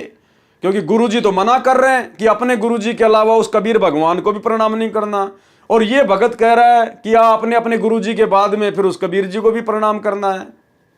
तो हम तो मार खा जाएंगे। तो ये है स्वतंत्र कर्म। ये पुस्तक लिखना इस भगत का स्वतंत्र कर्म है, कोई गुरुजी का आदेश नहीं। गुरुजी को सलाह दी गई होगी रोहतक जेल में जब मिलने जाया करते होंगे तो गुरुजी को सलाह दी गई होगी, जो सलाह उन्होंने करोथा आश्रम के समय दी थी करोथा आश्रम बनाने के लिए, ऐसे इन्होंने गुरुजी को सलाह दी, उनसे प्रार्थना की गई होगी कि हम एक पुस्तक लिखना चाहते हैं। तो परमात्मा का तो काल के साथ एग्रीमेंट है भैया, वो तो चाहे तुम गोबर खाओगे, अगर गोबर खाने के लिए भी अगर तुम प्रार्थना करोगे तो गुरुजी मना नहीं करेगा। गुरुजी ये कहे अगर बहुत अच्छी बात है यार, गोबर तो बहुत मीठा होता होगा, खा ले, गुरुजी मना नहीं करेंगे। गुरुजी ने ज्ञान दे दिया, अब आपने जो करना है वो करो, आपके कर्म आपके साथ में। तो भाई और बहनों, ये पुस्तक का लिखना स्वतंत्र कर्म है, और स्वतंत्र कर्मों के तहत अगर इस भगत की बात को मान लिया जाए तो भगत का तो सत्यानाश हो जाएगा, भगत तो त्रिकुटी पर फैल हो जाएगा, उसके तो जीवन का नाश हो जाएगा। तो देखो काल ने कितनी बड़ी गलती यहां करवा दी इस पुस्तक के माध्यम से। तो भाई और बहनों, हमने केवल अपने गुरुदेव के सत्संगों की माननी है। अब देख लीजिए बड़े बड़े भगत, अब जिसने ये करोथा कांड का रहस्य नामक पुस्तक लिखी है, अब संगत की नजरों में तो बहुत बड़ा हीरो होगा, बहुत बड़ा भगत होगा। अब ये भगत तो संगत की ऐसी तैसी कर देगा, अगर इसकी बात को अगर महत्व दे दिया जाए तो ये तो मरवा देगा भक्तों को, काल के हत्थे चढ़वा देगा।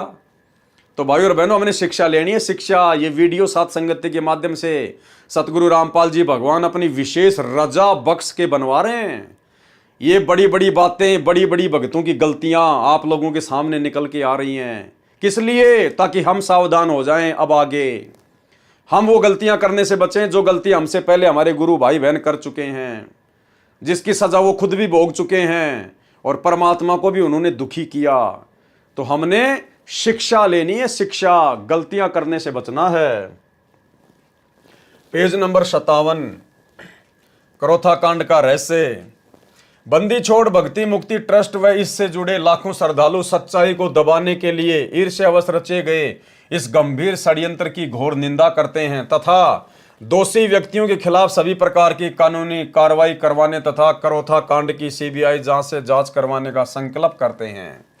ये भी भाई और बहनों कहीं भी ज्ञान आधार से उचित नहीं है, ये भी ज्ञान आधार से उचित नहीं है, अपनी तरफ से लिख रहा है। इसने कौन सा भक्तों से बात करके ये पुस्तक लिखी है जो इसने सभी भक्तों को बीच में लपेट लिया, सभी भक्तों को बीच में लपेट लिया कि बंदी छोड़ भक्ति मुक्ति ट्रस्ट व इससे जुड़े लाखों श्रद्धालुओं सच्चाई को दबाने के लिए ईर्ष्यावश रचे गए इस गंभीर षड्यंत्र की घोर निंदा करते हैं तथा दोषी व्यक्तियों के खिलाफ सभी प्रकार की कानूनी कार्रवाई करवाने तथा करोथा कांड की सीबीआई से जांच करवाने का संकल्प करते हैं। संकल्प कर रहा है सभी भक्तों की तरफ से कि कानूनी कार्रवाई करवाएंगे। क्यों भाई, नित्य नियम नहीं पढ़ते क्या तुम लोग? अरे ये तो काल का लोक है भैया, या तो रोज तुम्हारे ऊपर मुकदमे करेंगे लोग, रोज तुम्हें मारेंगे पीटेंगे गालियां देंगे, तो क्या तुम रोजाना थाने में जाके बैठोगे? आज किसी ने तुम्हारे साथ में शरारत कर दी, कल को दूसरा करेगा, परसों तीसरा करेगा, तो रोजाना थानों में चक्कर काटोगे क्या? क्या कह रहे हैं गुरुदेव भगवान नित्य नियम में? जो तोकू काटा बोवे वाको बोतु फूल, और तोए फूल के फूल है वाको है त्रिशूल। तो इन्होंने तो मान लीजिए हम भक्तों के साथ में करोथा कांड के माध्यम से इस प्रकार की घटना को जन्म दे दिया, लेकिन हम भक्तों के लिए क्या आदेश है गुरुदेव का? जो तोकू काटा बोवे उसको बोतु फूल। हमने उसके साथ में वैसा ही व्यवहार नहीं करना है। ईंट का जवाब पत्थर से नहीं देना है, फूल का जवाब लकड़ी से नहीं देना है। गुरुदेव क्या आदेश दे रहे हैं, परमात्मा का क्या विधान बता रहे हैं? जो तोकू काटा बोवे वाको बोतु फूल। तो आप तो भाई साहब कानूनी कार्रवाई कर रहे हो, आप तो उनके खिलाफ मुकदमे करवाने की सोच रहे हो। तो लगता है आप जी नित्य नियम नहीं पढ़ते, और पढ़ते हैं तो वाणियों पे ध्यान नहीं देते। ये भक्तों के काम नहीं है, ये संतों के काम नहीं होते हैं। अरे संतों को तो अपने गुरु पे विश्वास करके मर्यादा में रह के भक्ति करनी होती है, उसके बाद दुनिया तुम्हारा क्या बिगाड़ देगी? अरे परमात्मा ने कहा कि जब तक हंसा मेरी आना काल लगे ना तेरा बाणा। जब तक मेरा भगत मेरी मर्यादा में है तेरा कोई अटैक होगा ही नहीं, तो काहे की टेंशन ले रहे हो भाई तुम? लेकिन ये करोथा कांड तुम्हारी मनमानियों का नतीजा, तुम्हारे स्वतंत्र कर्मों का नतीजा। अब भुगतो, तुम्हारे अंदर इतना ज्ञान तो है नहीं, इतना दिमाग तो है नहीं। गुरु को तुमने मानुष माना, तो गुरु का भी आशीर्वाद तुम्हारे साथ में नहीं है। तो लड़ो लड़ाओ आपस में, तुम्हारे ऊपर वो मुकदमे करें, तुम उनके ऊपर मुकदमे करो, लड़ो और मरो आपस में। जबकि ये भक्तों के काम नहीं है भाई और बहनों। हमने हर स्थिति में अपने गुरुदेव भगवान पर विश्वास रखना है, हमारे गुरुदेव के साथ में सन 1994 से 2014 बरवाला कांड तक और उसके बाद बरवाला कांड से लेकर वर्तमान 2024 तक शुरुआत में जेल में ना जाने कितने लोगों ने कैसी कैसी बदतमीजियां की हैं। जब गुरुजी गांव-गांव सत्संग करने जाते थे, लोग गालियां निकालते थे।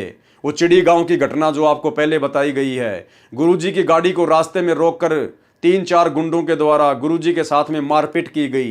गुरुजी से कान पकड़वा कर उठक बैठक निकलवाई गई। जमीन में नाक से 7 लकीरें निकलवाई गई कि दोबारा इस गांव में नहीं आएगा सत्संग करने के लिए। उसके बावजूद भी गुरुदेव भगवान ने अपनी तरफ से कोई मुकदमा नहीं किया किसी के ऊपर। किसके ऊपर करें भाई? ये सभी तो परमात्मा के बच्चे हैं। क्या बाप अपने बच्चों के ऊपर मुकदमा करेगा? और अब हमें समझ में आ गया कि भले उन्होंने उपदेश नहीं ले रखा है, जगत वाले हैं, लेकिन है तो हमारे भाई बंधु। हम सभी एक परमात्मा के बच्चे हैं, सतलोक से आए हुए हैं। वो नादान है, काल की भांग पी रखी है, तो क्या हम ईंट का जवाब पत्थर से देंगे? क्या हम उनके साथ में लड़ाई झगड़ा करेंगे?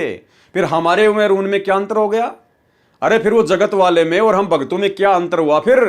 अरे फिर उनके ऊपर प्रभाव कैसे होगा हमारे व्यवहार का, हमारे आचरण का, अगर हम लोग जैसे का तैसा ही जवाब देंगे तो ये परमेश्वर के विधान के खिलाफ है। आपके ऊपर यदि नाजायज किसी ने मुकदमा किया है, आपको परेशान कर रहा है, तो भाई आपने अपने गुरुदेव पर विश्वास रखना है। आपने अपनी भक्ति करनी है, अपने गुरुदेव से अरदास करनी है, विनती करनी है। करने दो, जिसने मुकदमा करना है वो करने दो, करने दो। क्या बिगाड़ लेगा हमारा? हमारे साथ में समर्थ है, अगर विश्वास है तो कुछ नहीं दाल गलेगी उसकी, कुछ भी दाल नहीं गलेगी। तो हम भक्तों ने शिक्षा लेनी है। भले चाहे हमें कोई कितना ही दुखी करे, कोई कितना ही परेशान करे, मारे पीटे, कुछ भी करे, आप और हमने भाई और बहनों उफ तक जवाब नहीं देना है। उसके कर्म उसके साथ में है, हमारी भक्ति हमारे साथ में है। देखने वाला और अंत में फैसला करने वाला समर्थ जज, पूरी सृष्टि का जज सतगुरु रामपाल जी भगवान है और हम उस जज के बेटा बेटी हैं, हम उनकी शरण में हैं। फिर काई की दिक्कत है, काई की प्रॉब्लम है? तो भाई और बहनों, हमने ये गलतियां नहीं करनी है भूल कर भी। अगर आपने ये गलती कर दी, उल्टा मुकदमा कर दिया कोर्ट कचहरी में, तो भाई और बहनों ध्यान रखना, उसी समय आपकी मर्यादा टूटेगी और आपका भक्ति में बिल्कुल भी मन नहीं लगेगा। फिर आप भी उसके साथ में कचहरियों में चक्कर काटते रहना, वकीलों को फीस के नाम पे पैसे देते रहना, लुटते रहना, अपना समय बर्बाद करते रहना। आपका मन फिर भक्ति में नहीं लगेगा, बिल्कुल भी नहीं लगेगा।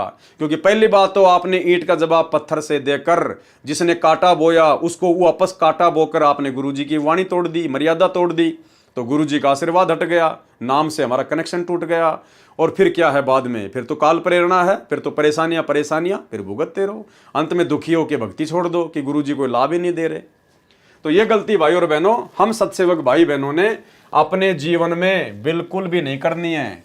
चाहे कोई हमारे ऊपर चाहे 50 मुकदमे करे, चाहे 100 मुकदमे करे, हमने बिल्कुल भी जवाब नहीं देना है। हमने अपने परमात्मा को प्रसन्न करना है, हर स्थिति में अपने गुरुजी के आगे रोना है, विनती करनी है। बाकी काम गुरुदेव भगवान का है। अभी हम बस इतना ही कह सकते हैं कि जितने भी आरोप संत रामपाल जी महाराज वे सतलोक आश्रम पर लगाए गए हैं, वे सब झूठे हैं। अभी हमारे सामने इतनी विषम परिस्थितियां उत्पन्न कर दी गई हैं कि पूरी सच्चाई को समाज के समक्ष प्रस्तुत करने में अभी समय लगेगा, लेकिन जल्दी ही उन्हें प्रमाण सहित समाज के सामने लाया जाएगा। क्योंकि 100 दिन बुराई के होते हैं तो एक दिन सच्चाई का भी होता है। इस सच्चाई को तो एक दिन सामने आना ही है। देखना यह कि आज का शिक्षित, विवेकी और सही गलत की समझ रखने वाला सभ्य समाज इसे कितनी जल्दी समझ पाता है।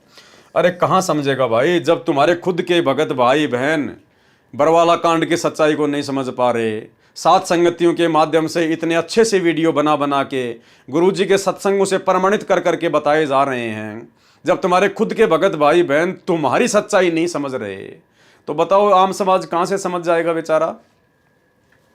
संत रामपाल जी महाराज पर प्रशासन ने झूठे केस बनाए हैं, क्योंकि मिथ्या आरोप के आधार पर प्रशासन को संत जी को फंसाने का मुद्दा नहीं मिला। आश्रम की जमीन की रजिस्ट्री 420 का मुकदमा। वास्तविकता तो यह है कि जमीन वाले ने अपनी बहन के स्थान पर अपनी बुआ जी का अंगूठा व फोटो लगा दिया। कौन सी जमीन का मुकदमा भाई और बहनों? वही जमीन जब 2003 में संत रामपाल जी सत्संग करने के लिए महाराष्ट्र के पूना शहर में गए हुए थे महीने भर के लिए, और पीछे से स्वतंत्र कर्मों का नाजायज फायदा उठाते हुए, मनमानी करते हुए सतलोक आश्रम करोथा ने, गुरुदेव के भाई ने और अन्य विशेष सेवादारों ने एक भगत के आग्रह पर 1 एकड़ जमीन दान में ले ली, बिना गुरुजी की आज्ञा लिए, बिना गुरुजी से विचार विमर्श किए। जमीन दान देने वाला भी दोषी हुआ और जमीन लेने वाले सतलोक आश्रम क्रोथा वाले भी दोषी हुए। और भाई और बहनों, वो मनमाना आचरण था, स्वतंत्र कर्मों का दुरुपयोग था। और जब आप भक्ति मार्ग में मनमाना आचरण करोगे तो आगे चलकर क्या होगा? उसी जमीन के ऊपर मुकदमा हुआ और उसी मुकदमे के चलते आर्य समाज को क्रोथा आश्रम पर आक्रमण करने का मौका मिला। यानी क्रोथा कांड सतलोक आश्रम क्रोथा के मुख्य सेवादारों की मनमानियों का नतीजा, स्वतंत्र कर्मों का नतीजा। भाई और बहनों, अब देख लो ये स्वतंत्र कर्म कितने घातक हैं यदि इनका दुरुपयोग किया गया तो।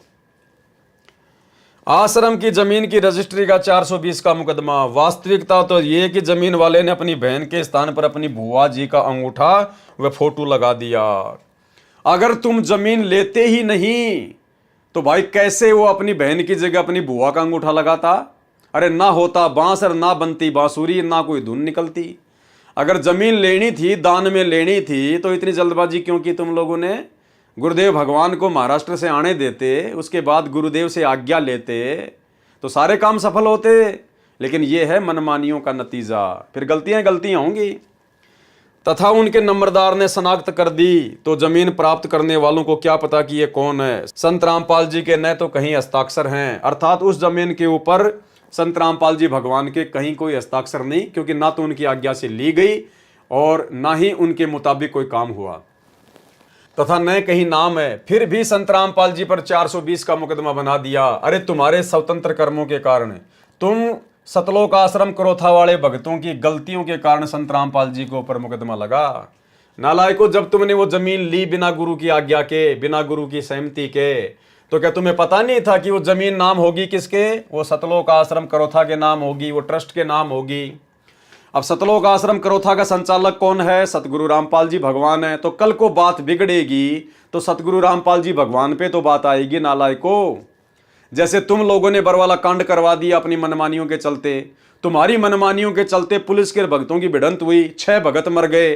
अब तुम तो भाग गए बन के भगोड़े और मुकदमा लग गया झूठा मर्डर का संत रामपाल जी के ऊपर।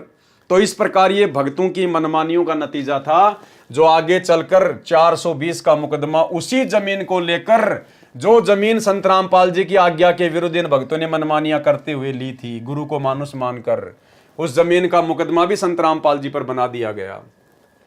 जमीन सन 1999 में बंदी छोड़ भक्ति मुक्ति ट्रस्ट को दान की गई थी, उसका इंतकाल भी हो चुका है। छुड़ानी आश्रम में मारपीट में भी संत रामपाल जी व गनमैन विजेंद्र जी का नाम जोड़ दिया गया। जबकि मारपीट करने गया था सतलोक आश्रम क्रोथा मुख्य सेवादार, उसी समय जब गुरुजी महाराष्ट्र के पूना में सत्संग करने गए हुए थे, तो पीछे से गाड़ी भरकर ये मुख्य सेवादार छुड़ानी धाम के महंत के साथ में मारपीट करके आए थे। तो वो मुकदमा भी फिर संत रामपाल जी पे ही लगना था। तो अपने ही भक्तों की नादानियों का खामियाजा संत रामपाल जी भगवान ने वर्षों तक भुगता है, वर्षों तक। तो भाइयों और बहनों, अब परमेश्वर ने हमें इस स्तर का ज्ञान दे दिया है, इतना ज्ञान दे दिया है कि भाइयों और बहनों, अब हमने साथ संगति से जुड़कर इन सभी भाई बहनों की गलतियों से शिक्षा लेते हुए, और हमारे गुरुदेव भगवान कितने दुखी और कितने परेशान अपने ही भक्तों की नादानियों से हो चुके हैं, आने वाले समय में कम से कम हम भगत भाई बहन इस प्रकार की गलतियां करने से बचें। हम सौपन में भी अपने भगवान को जरा सा भी दुख या परेशानियां देने की चेष्टा ना करें, अन्यथा बड़ी बनाई भक्ति का सत्यानाश हो जाएगा, ये जीवन बर्बाद हो जाएगा, जैसे इन तमाम भक्तों का जीवन बर्बाद हो चुका है। भले ही इनको लगता है कि गुरुजी हमसे नाराज नहीं है, हमारी भक्ति बिल्कुल सही चल रही है, हमारे तो ठाट बाट हो रहे हैं, भैया सब कुछ बिगड़ चुका है, सब कुछ। अरे जिन अपने ही भक्तों की नादानी के कारण उसके सतगुरु ने 21 महीने रोहतक जेल काटी हो, और वर्तमान में 2014 के बाद से 10 साल से हिसार की जेल काट रहे हों, भाई और बहनों, कैसे उस भगत की भक्ति बन सकती है? उसका तो सब कुछ बर्बाद हो चुका है, सब कुछ। केवल उसके पुण्य कर्म चल रहे हैं, उसके दान धर्म वाले वो शुभ कर्म चल रहे हैं, यानी केवल उसकी बैटरी चल रही है, उसकी भक्ति नहीं चल रही, उसके ऊपर गुरु का आशीर्वाद नहीं है। जिस दिन बैटरी डिस्चार्ज हो जाएगी उसी दिन सारी सुविधा बंद हो जाएगी। तो भाई और बहनों, अब हमने निकट भविष्य में इस भक्ति मार्ग में अपने पूज्य पिताजी, अपने गुरुदेव भगवान को, अपनी आत्मा के परमात्मा को जरा सी भी सौपन में भी किसी भी प्रकार की कोई तकलीफ या परेशानी देने की चेष्टा नहीं करनी है। सोचना भी नहीं है, देना तो बहुत दूर है। अगर हमने सोच भी लिया हमारा सब कुछ बर्बाद हो जाएगा। इस भक्ति मार्ग में सब कुछ ऑटोमेटिक चलता है। जिन बातों से ये गुरु दुख पावे उन बातों को दूर भगावे, उखाड़ के फेंक दो उन बातों को जिन बातों से हमारे गुरु जी को जरा भी तकलीफ हो। तो भाई और बहनों, ये सारी बातें आप जियों को समझ में आ चुकी है कि किस प्रकार से करोथा कांड हुआ, क्यों बरवाला कांड हुआ। खैर, बरवाला कांड के ऊपर हम कल रात्रि 9 बजे से भ्रष्ट जज को मार्ग नामक पुस्तक के माध्यम से वीडियो बनाना शुरू करेंगे। जिस प्रकार से आपको करोथा कांड की पूरी राम कहानी बताई है, आपके समझ में आ चुकी है, ठीक इसी प्रकार आपको बरवाला कांड की भी पूरी राम कहानी समझ में आ जाएगी कि बरवाला कांड 2014 में ना तो प्रशासन का कोई हाथ था, ना आर्य समाज का कोई हाथ था। यदि सबसे बड़ा हाथ था तो केवल सतगुरुदेव भगवान के कलयुगी परिवार का था, उनके भाई का था, आश्रम मैनेजमेंट का था, जिन्होंने गुरु को ना समझकर, गुरु के ज्ञान को ना समझकर, गुरु को मानुष मानकर अपने स्वतंत्र कर्मों का जमकर दुरुपयोग किया, मान बढ़ाई और अहंकार में आकर। और वही मान बढ़ाई और अहंकार उनको भी ले डूबी। भले वर्तमान में ये लोग आश्रम खोलकर ठाट बाट कर रहे हैं, इनके पास में सारे ऐसो आराम के साधन है भक्तों के दान से, लेकिन असल में ये लोग अपना जीवन बर्बाद कर चुके हैं। क्योंकि जिन महामूर्खों की महागलती के चलते जिसका गुरु 10 साल से जेल में बैठने के लिए बाध्य हो, भाई और बहनों, उस भगत की भक्ति तो कभी सौपन में भी नहीं चल सकती, केवल उसकी बैटरी चल रही है। और बैटरी तो भाई जब तक उसके संस्कार है तब तक चलेगी, क्योंकि गुरु अपनी तरफ से किसी को लात नहीं मारता। राम किसी को मारे नहीं, मारे तो हत्यारा राम। ये परमात्मा अपने ऊपर दोष नहीं लेता। राम किसी को मारे नहीं, मारे तो हत्यारा राम। अपने आप ही मर जाएंगे कर कर खोटे काम। तो जब वो खोटे काम सामने आएंगे तब देखना भाई और बहनों क्या होता है क्या नहीं होता है। तो आप और हम भाई बहनों को सतगुरु रामपाल जी भगवान ने जो ये विशेष मौका दिया है साध संगति का, और साध संगति के माध्यम से परमात्मा जिस प्रकार अपने कर कमलों से लिखी गई पुस्तकों के माध्यम से या भक्तों के द्वारा लिखी गई पुस्तकों के माध्यम से जो खुलासे करवा रहे हैं, भाई और बहनों, अब निकट भविष्य में किसी भी प्रकार की गलती की कोई गुंजाइश नहीं होनी चाहिए। अब भी यदि हमने कोई गलती कर डाली, कोई मनमानी कर डाली भक्ति मार्ग में, इतना सब कुछ पता होने के बाद भाई और बहनों, हम जिंदगी में माफ नहीं किए जाएंगे। जिंदगी में बनी बनाई भक्ति का सत्यानाश कर डालेंगे। तो भाई और बहनों, सतगुरु रामपाल जी परमात्मा की आप और हमारे ऊपर इसी प्रकार छप्पर फाड़ मेहर बनी रहे। परमात्मा हम सबको सद्बुद्धि बख्शे, आप और हमें मर्यादाओं में रखकर भक्ति मार्ग पर इसी प्रकार से बनाए रखे। तो करोथा कांड के रहस्य को लेकर आज हमारा ये अंतिम वीडियो था। इसके बाद में कल रात्रि 9 बजे से हम बरवाला कांड के ऊपर वीडियो बनाना शुरू करेंगे। सभी भाई बहन रात्रि 9 बजे Facebook page Pawan Das is live पर जुड़िए। और भाई और बहनों, निकट भविष्य में गलती करने से बचिए। ये मौका जो हमें गुरुदेव भगवान ने आज दिया है समझने और समझाने का साध संगति के माध्यम से, ये फिर नेक्स्ट कलयुग की पिछली पीढ़ी तक नहीं मिलेगा। और ज़रूरी नहीं है कि नेक्स्ट कलयुग की पिछली पीढ़ी में फिर हमारा मानव जन्म हो।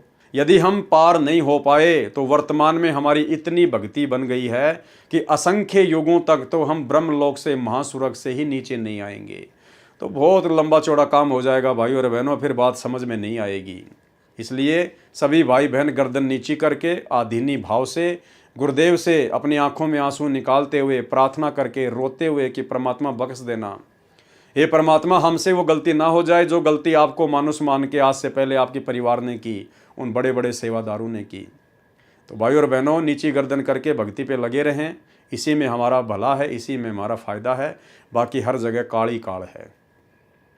तो करोथा कांड के रहस्य को लेकर आज की वीडियो में केवल इतना ही। कल रात्रि 9 बजे सभी भाई बहन लाइव जुड़िए बरवाला कांड के ऊपर बनने वाले वीडियो में। तब तक सतगुरुदेव भगवान हमें आशीर्वाद दें, इजाज़त दें। बंदी छोड़ सतगुरु रामपाल जी भगवान की जय हो।